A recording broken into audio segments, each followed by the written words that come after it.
Well, thank you for coming, and thanks also for being on time. We were hoping to get a few other people, but it may be that people have been delayed and that they'll join us and when they can. Now, we're centering this Google Hangout around Safer Internet Day. And as you know, this is really designed to promote the safe, responsible, and positive use of technology among young people and children. And we really want to get a discussion going that centres around children's online and offline behaviour and what their perception of the difference between the two is. And as a sort of foundation for the discussion, I really want to highlight a couple of pieces of research. The first really is something that the National Crime Agency has highlighted, and that is that now the average age of a cybercriminal, according to them, is 17 years of age, which is pretty young, I think you'll agree, and quite startling. The other is a statistic from some recent research that Kaspersky Lab conducted among 16 to 19-year-olds, about 1,500 16 to 19-year-olds, which showed that about 12% of them know somebody who's been involved in some sort of cybercriminal activity. And again, that's quite a striking statistic. That's really the foundation for the discussion, and I'm the moderator for the discussion, but we want this to be fairly free-flowing, and I will introduce people in a moment. But I want to also highlight the fact that as well as parent bloggers and ourselves and a psychologist as well, I'd also highlight the fact that we've got some journalists who are also observing, so to speak, the Hangout.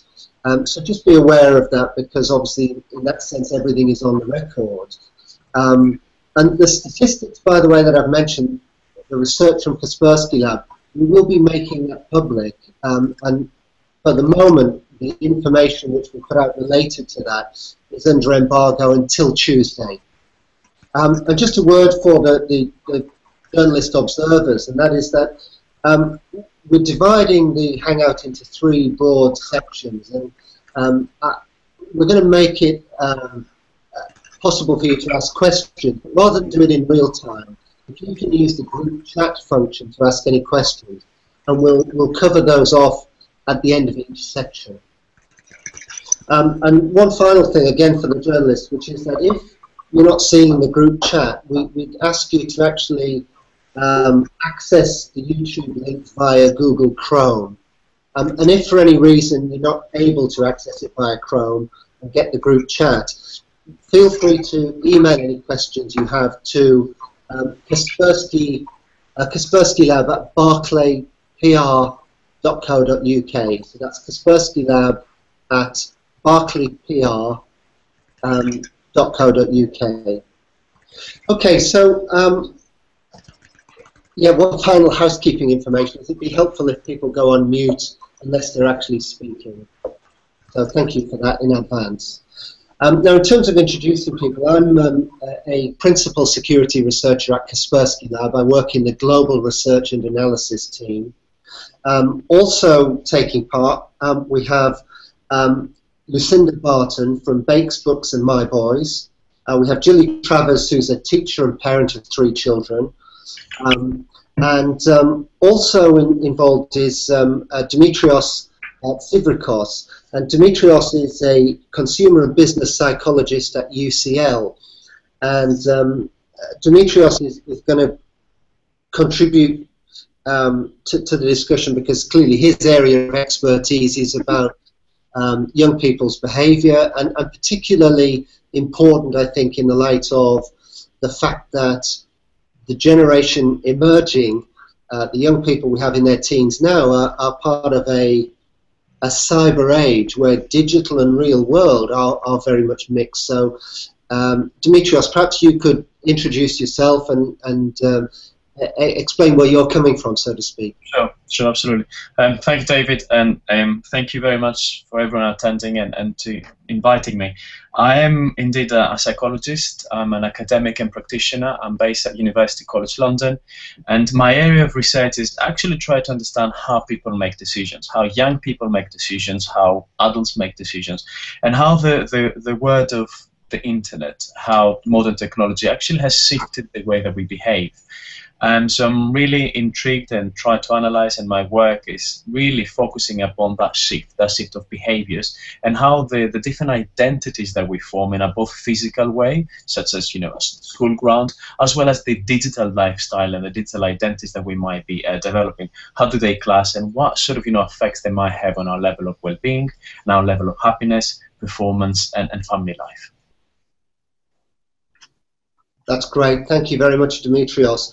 For the first section, really, we want to focus in on young people's internet habits. And, we are, as we've indicated, we're in an area now where real life and cyber life have become very, very blurred, and there's an overlap. And again, going back to the statistic I mentioned, which is quite shocking, really, that 12% of 16 to 19-year-olds say that they know somebody who's been involved in some kind of cybercriminal activity or hacking.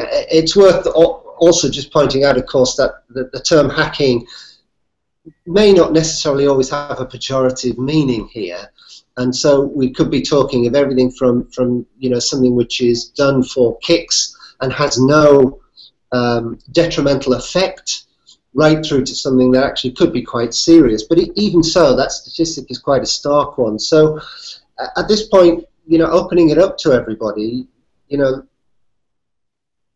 how aware are we of children's internet habits, and what sort of dialogue exists? And I'm aware of the fact that in most cases here, our children are slightly below that age, but clearly what applies to 16 to 19-year-olds is going to also, I think, apply to an earlier age than that, given how early children really are getting involved with cyber generally. Any thoughts? There seem to be a lot of apps around, which I've got a friend whose daughter I take to various different events, and she's 16.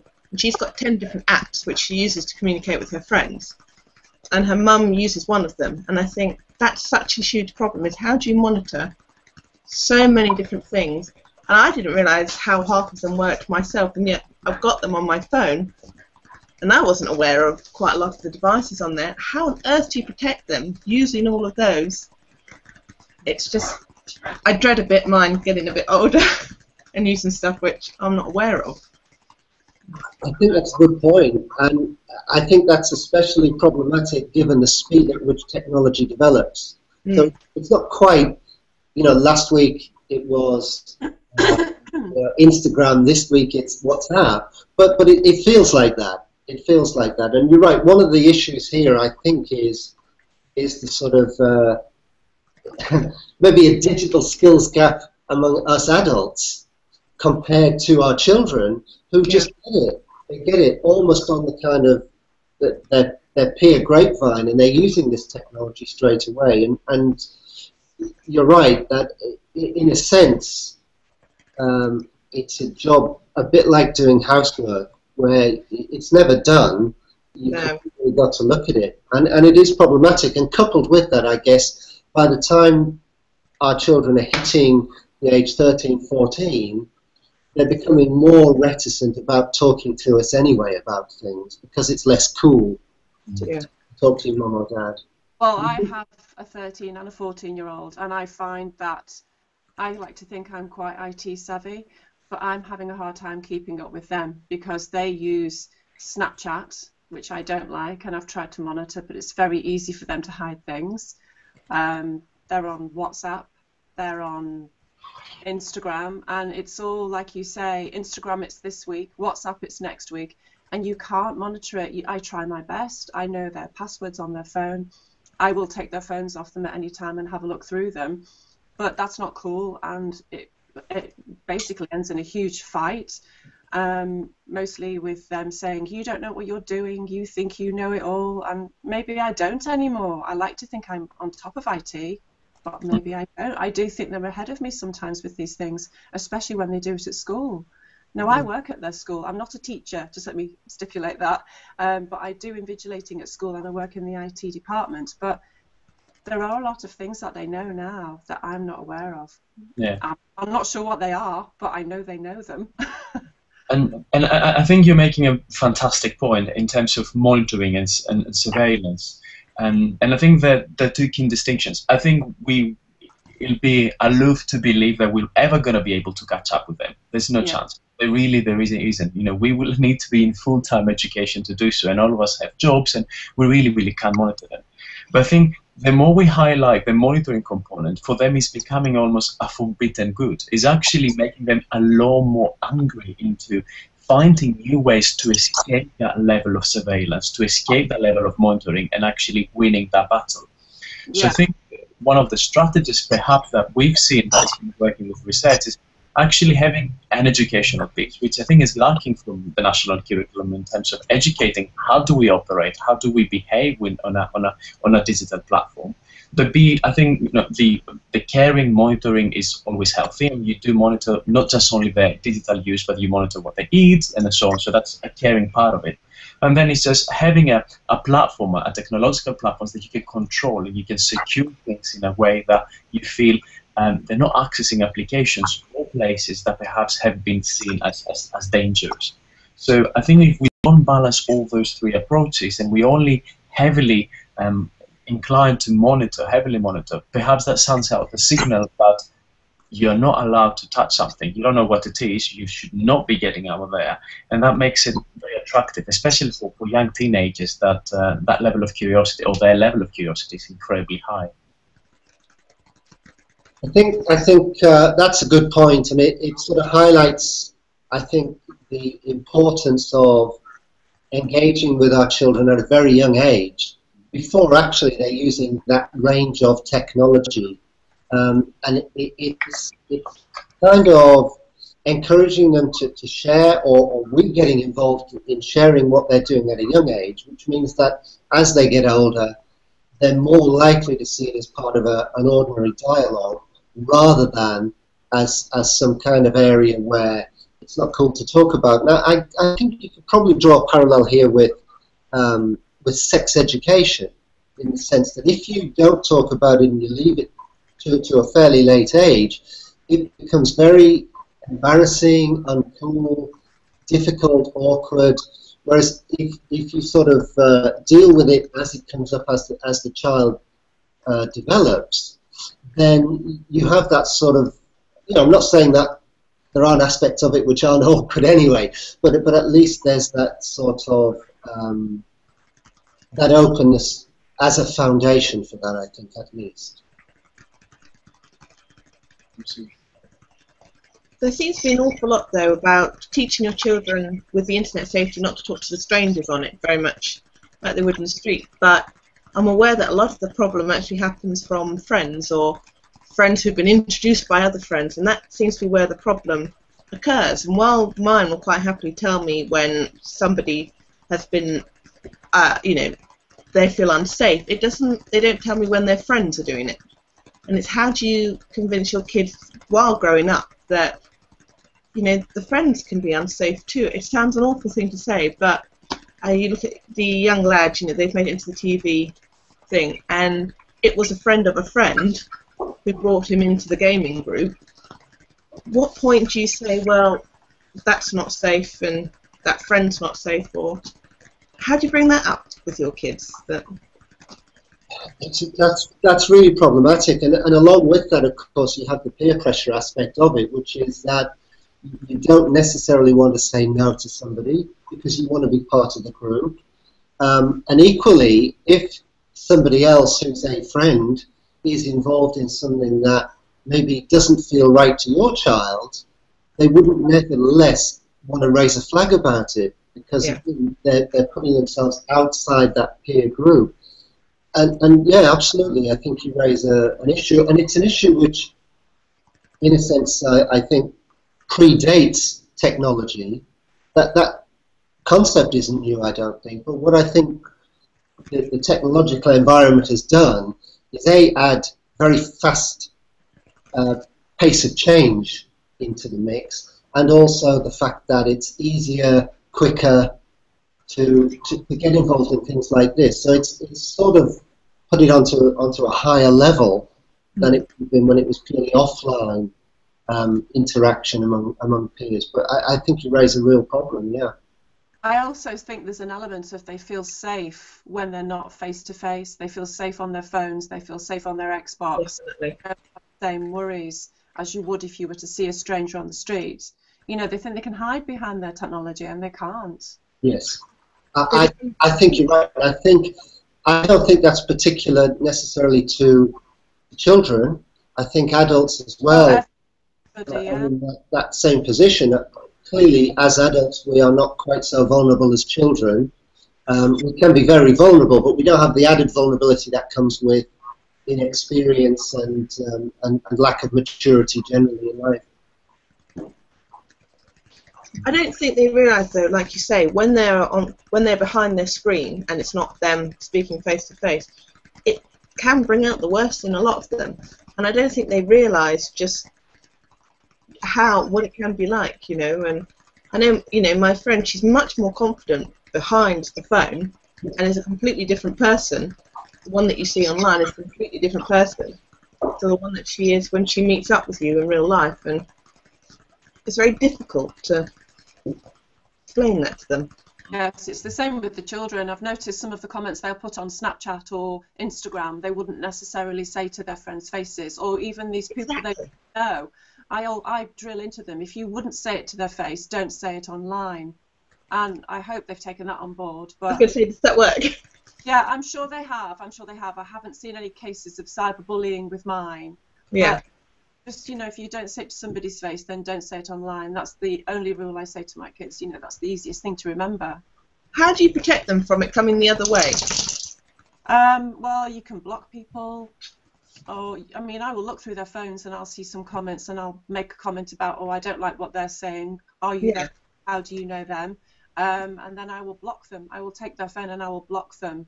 And if Even if it's a good friend from school or that sort of thing, because that's what I worry about. It hasn't happened for me that way so far. It's always been a friend of a friend or somebody that knows them. So it's none of not their immediate circle of friends. But I do take control of their phones and I will block people and I'll say if I see them on there again, I'll basically delete your Instagram. And I do them because, you know, there's not much more I can do. So no, that's it. And you know, to be a little bit, because otherwise they're going to flout the rules and just do what they like, and then what's the next step? So I am quite strict with that. Yeah, I think you're making a really, really good point, and I think there is a need for some structure and some rules in terms of don't go and meet someone that you haven't met physically before. That there are people act in different ways, both in a physical as well as in a digital space, and there are some guidelines in terms of what we allow, what we don't allow. But I think one of the key things is language, and you're making a really good point. We tend to use different language and different expressions online compared to what we actually normally say face to face. A great exercise is actually when you're working with them or you're discussing with them, take some of these notes and actually ask them between their siblings or to yourself, now read out to me what you've read. When we do realize how naive and how silly some of these comments actually sound, we vocally express them, people are sort of, you know, the point is becoming almost alien that people read these things. So, you know, there's one thing how we express ourselves in writing, but when these things are becoming entities, when we actually vocalize a comment and you say, how do you think someone else will feel about this? How do you think you've been perceived if someone actually hears you like this? It's a different component, and we've done that. We've done a really good study with young teenagers when we actually make them read out comments that they've made on Facebook, on Instagram, and Snapchat, and they really do quite surprised by the effect of that language that might have on them and how others may appear to have them. So make them read them aloud, and you will see they'll be embarrassed themselves. That's a good idea. I might try that tonight. So that could work for a lot of adults, I know too. Oh, absolutely. I think it will work equally good to a lot of our, sort of, a lot of adults, because I think we don't realize that sort of language, how things here. Because when you read things stuff, you read them aloud, and you go, oh, that's a bit silly. So, but when you write them, you're not aware of them because you don't normally dictate and type and read things aloud. So it's a really nice tip to actually make someone feel really, really silly and really aware, I suppose, of what they're writing, how they can be perceived. I think, taking that further as well, maybe then get them into a habit of vocalizing it in their heads before they write it. And it not just applying to things like Snapchat and WhatsApp, but of course the virtual learning environments that often children use in school now. So, my son's using Frog VLE at school, and they can message people and all the rest of it. So this is within the school and monitored, but how far is it monitored when there's lots of people involved, of course. So we encourage adults, for example, to say, well, don't post something online unless you want to see it on the front page of a newspaper. So treat it the same way. If you're not happy with it on the front of the Daily Telegraph, don't post it online. And I think that's a great strategy that you've highlighted there, Dimitrios. Actually, really good. How do you stay on top of their technology? Like the research is saying that a lot of the cyber criminals are 17. I'm online every single day finding a new app, but I can guarantee that my 8-year-old will come home and have discovered something new and be able to, do it much quicker and easier than I can, and he'll find stuff that I can't find. How do you stay on top of that? I can see why the 17-year-olds are, because they've grown up with it, and I'm still a couple of decades behind, I think, on the technology. Well, I think it is an ongoing issue. I think one of the ways as adults we can sort of stay tuned into what's happening is to focus on some of the sites which can be helpful. So Think, for example, is a great site. It's got areas for teachers, for parents, and for children. The National Crime Agency Cyber Choices website, again, is a good resource. Get Safe Online is another one. And they're good from our point of view as parents, I think, because we can look at that and at least get a clue as to, well, actually, they're talking here about safety on X platform. I hadn't even thought about that. Maybe I need to go and look at it.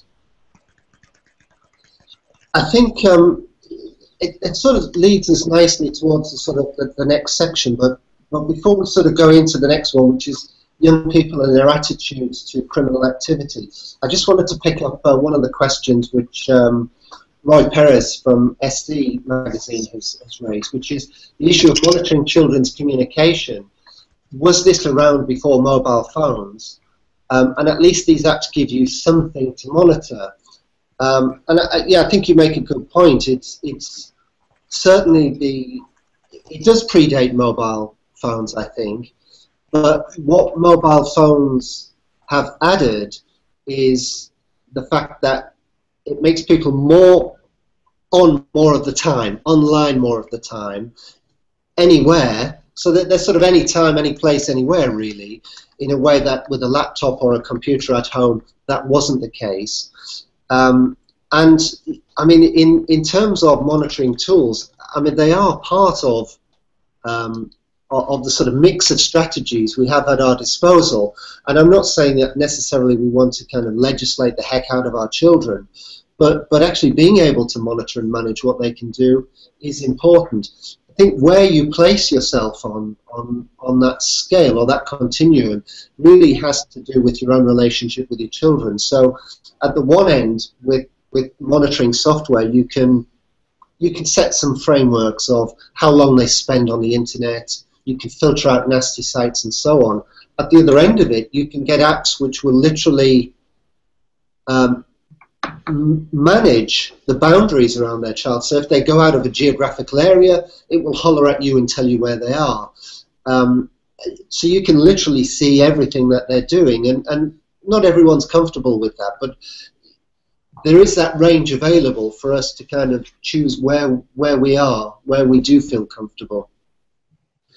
I think, as I said, the second section I wanted to go into, and we've touched on it a couple of times, is about young people's attitudes to criminal activity. And this statistic that about 1 in 10 16 to 19-year-olds know somebody who's been engaged in cyber activities that could be deemed illegal.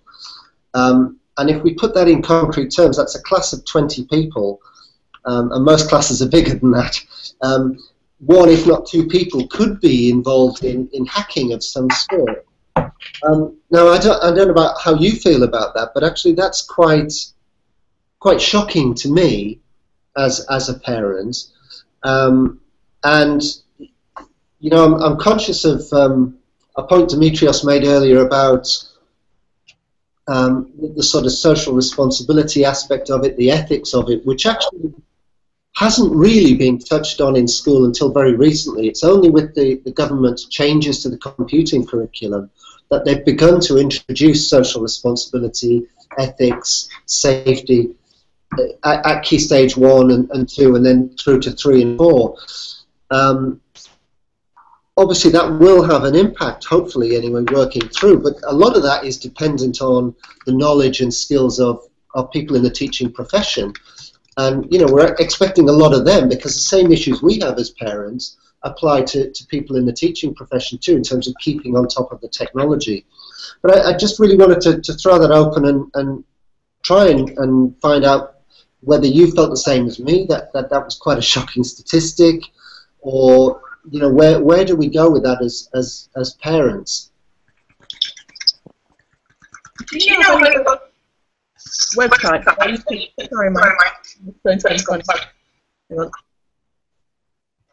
Are you of any website where we can learn what the kids are learning at school on that? Because my youngest has started the computer programming, and they were shown something which allowed them to hack into another computer.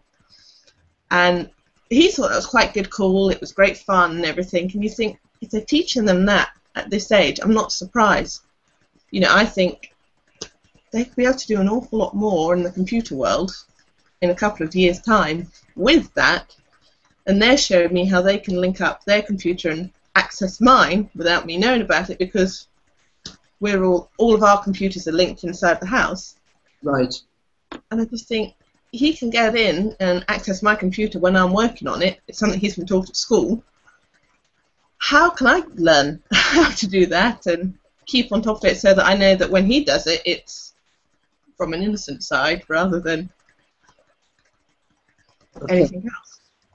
That's a great point. I mean, I think on the Cyber Choices website that I mentioned, and it's a bit of a long URL, but it's www.nationalcrimeagency.gov.uk/campaigns/cyber-choices.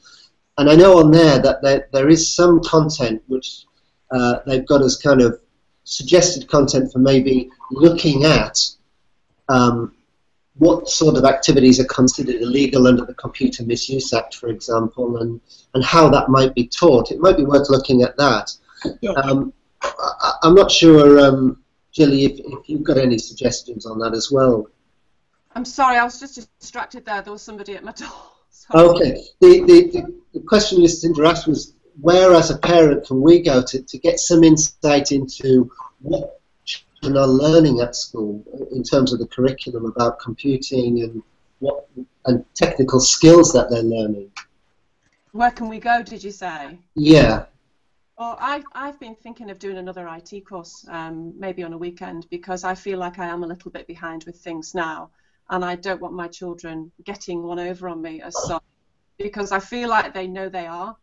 Yeah, And I think that was Gillian's point as well, and I think her concern was, well, how do I stop that skills gap widening? You know, how can I find out what they're learning at school so that I can sort of get clued in about it as well? Yeah, I mean, I do work in the IT department at the school, but I haven't seen anything where they've been taught how to hack. You know, I know my two eldest sons, 13 and 14, they have been watching films on an illegal website, and I caught them out doing this, and I said, you know, what are you watching? Oh, we've been watching this film. I said, well, you can't have been watching it. It's only on at the cinema now. Oh, it's on this website. I don't know what it's called. So I took their phones off them and they deleted all the evidence. And they wouldn't tell me what it was. So I found that quite worrying because I don't know how to do that. And I just think, well, how do they know how to do that? Maybe they've heard it from their friends, but that wasn't forthcoming. So I'm not finding out anything from them. I actually find it easier to talk to them about sex education than I do online activities. It's less embarrassing for them. Yeah. So it does make me wonder what they do online, you know, when I'm not around.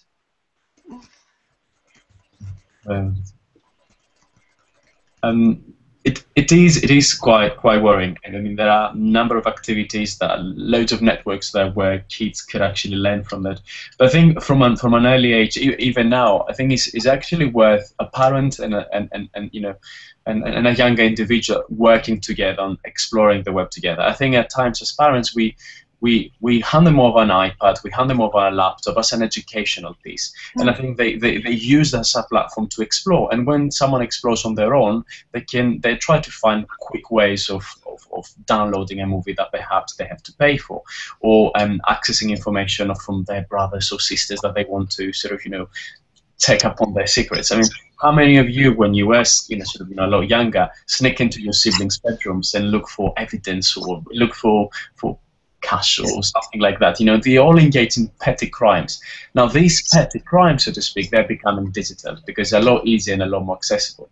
So I think one of the key tips, and of course that will not solve everything, is actually when you do discover the web together, when you do have some time on your own, is actually spend some time and allow them to teach you, because they will love that very fact of, oh, mom or dad, let me teach you how that's been done, let me do that. And I think through these steps you are intelligent enough to understand the level of complexity, the level of what they're actually looking for, and then nicely introduce them to what is allowed and what is allowed. Downloading a movie that hasn't been projected and and is illegal and is a pirate movie, of course, is a crime. But I think for me, I was surprised that the size of the effect that you mentioned was actually for me quite low. I think it's a lot higher. People actually engage in that sort of level of activity a lot more often than we often realize. So I suppose it's engaging in such activities of using the web and using technology together, and through that process we learn from each other. And you can learn some new tips and skills, and we all need that, as well as they will learn through the interaction with you what is allowed and what's not allowed. Mm. I think that's great. I think that's especially important, I think, because there's a difference, I think, between cybercrime and real-world crime in one very tangible sense, and that is, if I am taking somebody else's goods, then there's at least some physical contact between me and the victim. With a cybercrime, there may not be, and therefore the ethical or the moral aspect of that is not as pressing. So if I am able, for example, to hack somebody's account, or if I'm able to actually get access to a public resource that I'm not meant to be able to, there's no physical impression on me of what impact I'm having, in the same way that there is if I go into my brother's bedroom and I take his wallet, then there's a physical interaction going on which isn't present in the cyber world. So I think it does highlight the importance of I don't want to call it a cyber morality, but nevertheless the moral or ethical dimension of using computers. That goes back to what Gillian was saying, though, about making them say it out loud. If you wouldn't say it out loud to their face, then don't post it on the internet. And it's the same thing, I suppose, with the cybercrime. It's detached. You don't have any, contact with the victim at all. Mm. Yes. How do you teach them there's that repercussion to their actions, which they're not going to see face to face? Yeah, I mean, I think maybe one way of approaching that is perhaps to look at a comment, a nasty comment maybe that's been directed at them, and to explore how they feel about that and say, well, actually, maybe that should condition the way you treat other people, because when somebody did that and you felt bad about it, maybe just be conscious of the fact that what you do has an impact on somebody, even if you don't see it. Mm. Yeah, that's a very good idea. I think again, drawing parallel examples. I think that you're on point there. On what is like downloading an illegal movie. It's actually walking into W.H. Smith's, removing that DVD out of their shelves without paying it, and watching it at home and keeping it. Would they ever do that? No, they wouldn't. And how digitally you are allowed to do that? Not you're allowed. You have the potential of doing that. It's just a thing when you. I think even adults themselves, it's not just only young individuals. We don't often realize that the digital behavior is actually quite similar to the physical one. The entity of the product is not there, but the act and the severity of the act is identical. So for us, we tend to forget that, hiding behind a computer or using technology, perhaps we're becoming invisible.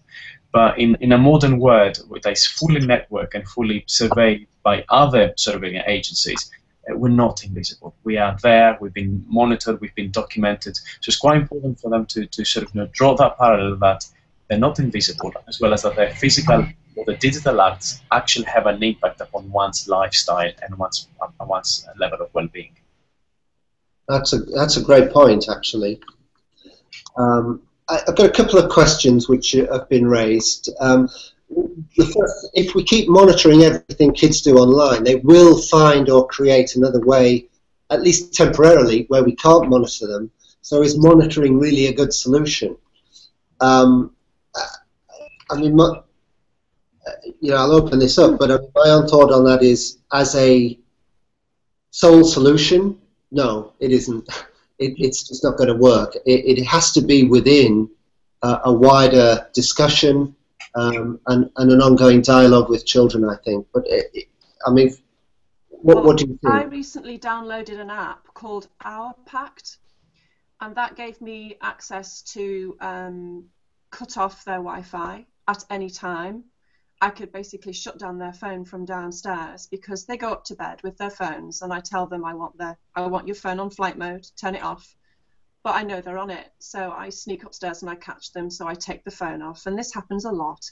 And I say, look, I'd love to trust you, but I'm going to have to take your phone off you. And a 13 and 14-year-old, it's like taking their right arm. They don't like it. They shout and scream, and they want their phone back. And it's like I've literally taken their life away from them, because this is how they communicate with all their friends. So I said, well, you're not doing as you're told, so I've had to put this app on. You should have seen them trying to find the app on their phone. I'd hidden it in a folder. But they found it, and they tried to delete it, and they couldn't. But they hated the fact that I could control their phones with the flick of a switch, and it was just another almighty fight about it. So I took it off, and I said, right, I will have to trust you. But a week later, we're back to being sneaky. We're on our phones at night time, and I don't want to turn the Wi-Fi off because I want to use the Wi-Fi at night time. But what do you do? What's the next step there? I've shown them I'm monitoring them, and they flout that.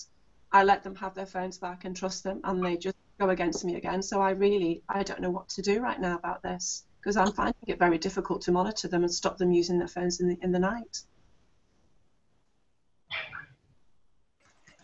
I think that app sounds a brilliant idea, quite frankly, and just use it. Can they take it off their phone? Pardon? Can they themselves take it off their phone? Oh, I don't think they can. They found it, but I don't think they can delete it because I paired their phone with my phone. Yeah. But it's called Our Pact, so you can have a go, see what you think. But my eldest two didn't like it. It's still on my 9-year-old's iTouch. Well, we've got little, I think they're Tesco huddles or something, and you can go in and put in your parental things, which are all locked up with a code, and you can stop the internet working, say, from 8 o'clock at night to 8 o'clock in the morning, and it's great. Yeah. My eldest is getting to the stage where I'm going to have to get him a phone for when he goes out on various different trips and things. They're doing residential, and I want to make sure that that's protected. When I'm not there, it sounds great. Bog standard phone, I would just get a phone that is a phone and nothing. The old Nokia. Yes, the old Nokia, and yeah. In the house. That's what I would do now. I'm amazed by the amount of 8-year-olds and younger at the school who've got their own iPhones. Yeah. Who, have an internet package on their phones, and I didn't get a phone until I was 16. No, mine got a phone when they went to high school, but apart from that, they didn't. And if they needed a phone, I had a little Nokia that I used to give them to go out with. That's a brilliant idea. Yeah. Probably survive a lot longer too. Yes. I think actually that our CEO, Eugene Kaspersky, employs something similar. I think when he's traveling, he uses an old phone, classic phone, rather than a smartphone. Yeah, yeah. From his point of view, of course, being Eugene Kaspersky, he's something of a target potentially, so that's why he does it. But it's yeah, that's certainly a strategy he uses. Yeah, yeah. They don't have a smartphone when they're 8 and 9, do they? They only need to use it at home. So. Exactly. Yeah. One other observation we had was, rather than trying to catch up with IT in order to restrict children's access, shouldn't education be about redirecting their activities towards something productive, demonstrating positive uses, rather than giving them rules to break? I think, it comes back to the idea about ethics as well, and certainly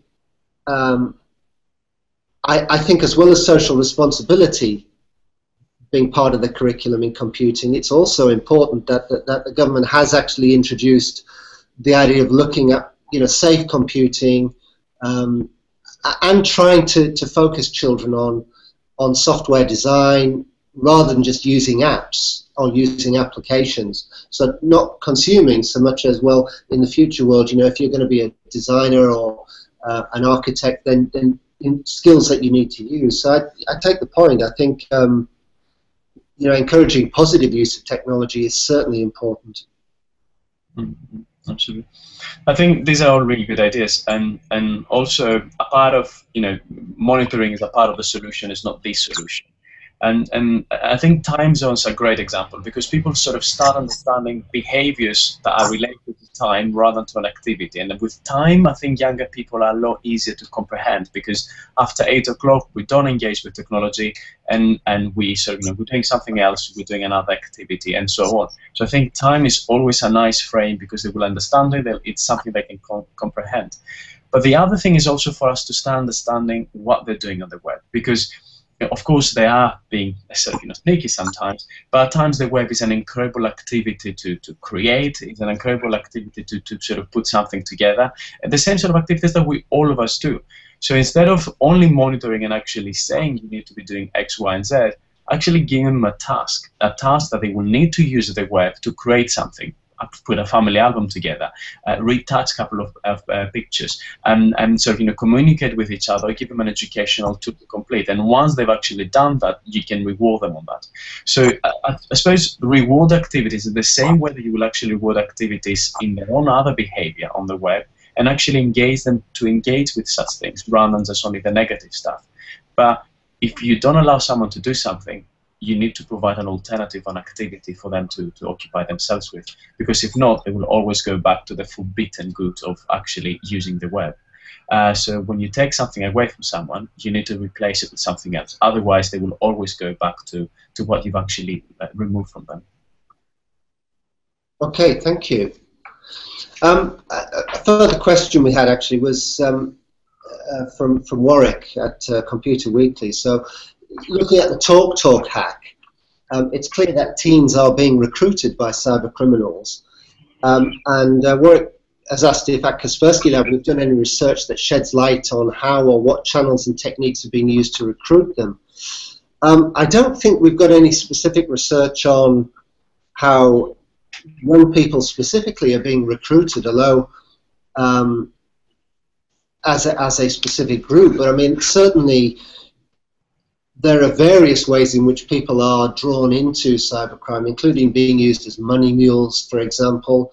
But my feeling on this is probably that it's people just exploring what capabilities are out there, finding out about different aspects of working with computers and so on, and applications. And again, picking up Dimitrios's point, in the absence of a sort of positive guide, being drawn into areas which are negative, and maybe without necessarily realizing that they are. If a child puts a rock on a train rail, there's not necessarily the conception that actually this could derail a train, it could lead to fatalities and so on. It just seems like a kind of a dare or a cool thing to dare to do. So, you know, I think it's probably the same, at least to a degree, with people getting involved, and it's the issue of not necessarily understanding what the implications are, and it's technological knowledge without the guidance there to keep it on the rails, so to speak. And I've kind of used the same analogy there for two different purposes. I'm sorry about that. I mean, in terms of the specific research we've done here, it's less to do with how children are getting led down those paths than it is to do with what their attitudes are. So interestingly, things like identity theft or theft of financial credentials was seen as being more serious, for example, than a sort of a physical break-in. And that highlights, you know, the issue that for children, they're well aware of cyber technology, at least. But again, you know, there's something of a thin end of the wedge here, in the sense that, you know, for example, if we asked, as we did, you know, how people would feel if a friend managed to replace the homepage of a bank with a cartoon, over a third said that they would be impressed. So they get the cool aspect of that. It's like, wow, you've been able to do that, without necessarily understanding what the potential implications could be. And we found the same, you know, if it was, well, how about if they found their way into an air traffic control system? Again, 11% said they would be impressed. And what about if they got into a celebrity's online email account? And again, 18% responded the same way and said they would be impressed. So to me, this points up the importance of having a sort of ethical handrail available to children, because in the absence of that, as Dimitrios has said, there's the danger that they get led into an area because they don't really understand what the potential outcome might be, the negative outcome.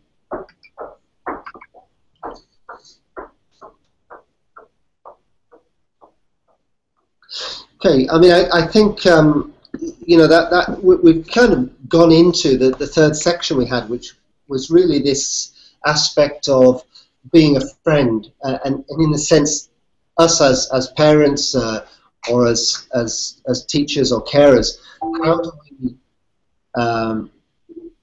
you know, guide our children? And I think, you know, the other issue, I suppose, is not just us as parents, because we've explored that quite a bit, but about the interaction of children with their peers. And again, we touched on this earlier, you know, the issue of would you report a friend if they were involved in something, and you know, or being impressed about something, and the differences, I suppose, between real life and online crimes. Dimitrios, in a sense, I guess this comes back to your territory of people's perception and about the difference between real life and online behaviour, and whether there are differences in how people perceive those. Yeah. I think that because, especially with Generation Z, these sort of the teenagers that we have at the moment, there's not much difference to them. I think they're really believing that, you know, the same things that are allowed to do in a digital world, they should be done in a physical world. But obviously there are differences. There are definitely differences between the two worlds, but the lines for their own sense of reality are very blurred. And the reason being that whereas ourselves we were brought up in a space where it was physical to express ourselves, to make new friends, to explore a new habit, for them all these key basic ideas of forming an identity were developed on an online sphere. So for them it's quite difficult to distinguish between what's allowed, what's real, and what's not real, since they've been educated in that digital space. And I think this is why at times it's becoming really, really hard to teach what's allowed, what's not allowed, just because they don't actually have an essence of what are sort of, you know, what the implications of one's actions when you behave in one way or another on an online sphere. And I think people, again, we're doing a small exercise with people where people can be using an iPad. They use 2 iPads in 2 different rooms, and then they say, let's have a conversation, and either can be a script between the 2 rooms and use those 2 iPads by Skype, for instance, and then leave that room and actually have the same conversation around the kitchen table. The ideas of how they communicate, how they express between those 2 environments are dramatically different, and sort of the young people are starting to getting an idea of how does it feel to have a conversation using Skype, using sort of an online activity, compared to physically how they might help. And what we're trying to teach them is actually say, read body language, read how people respond, read people how they might be feeling when you're actually saying or doing something in a physical environment compared to a digital one. And this is always something like a nice exercise that we give to them to draw the differences between, that there are differences between physical words and the digital words. That's a really good observation. That's something very practical, I think, actually, that we can all take away there. So that's a really good point, I think. Okay, I think at this point, unless there's further observations, I think we can wrap it up. It's nice to see that you were able to join us, Lushka. And for the bits that you missed, if you need to sort of catch up and get the statistical information we've been talking about, we can provide that to you. Thank you. Thank you. I have 6 children, and just their day that's just gone totally wrong, so my apologies. No, don't worry, I understand. Thank you. I think we have a further question. Bear with me just a moment.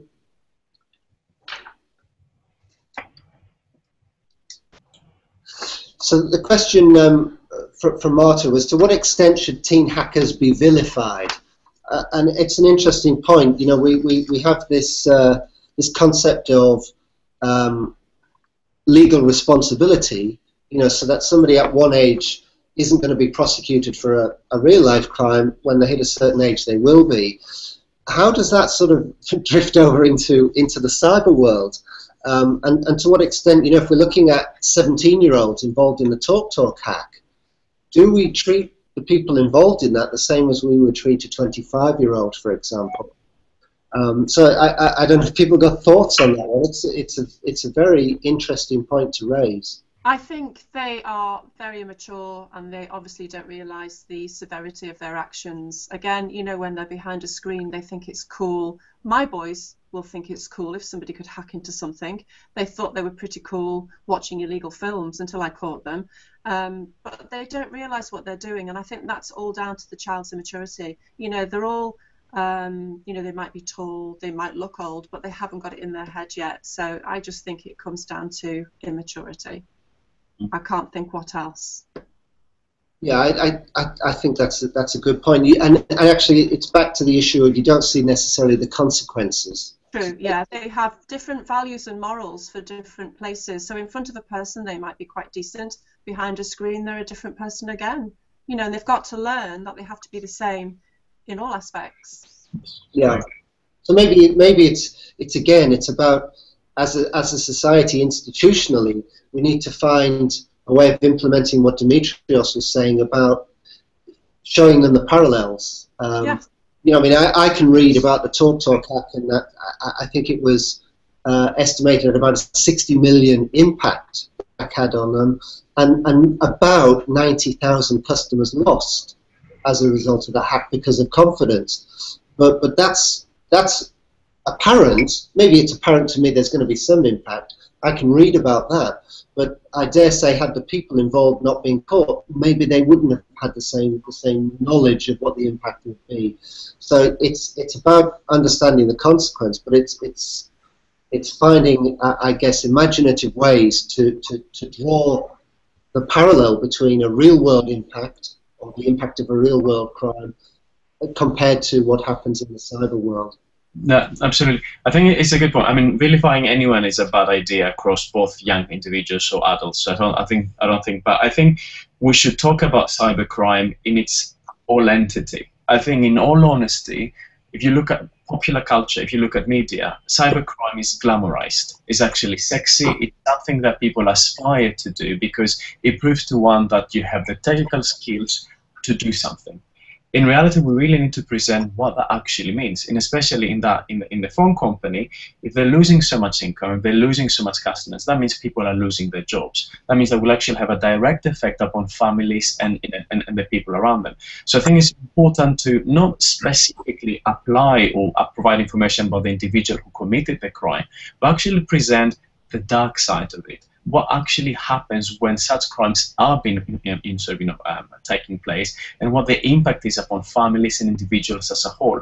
And I think the more calm, the more realistic we actually present this, rather than just glamorizing the very aspect of committing a crime, it will be a lot better. So yeah, more case studies, because they are very, very frequent. More case studies about, in plain English, in very, very simple terms, what will actually mean if a company will lose money and if you violate one's privacy. And I think young people, yeah, perhaps they might be naive upon some of their actions, but they're not naive to understand the severity of some of these effects that might be happening around us. Good point.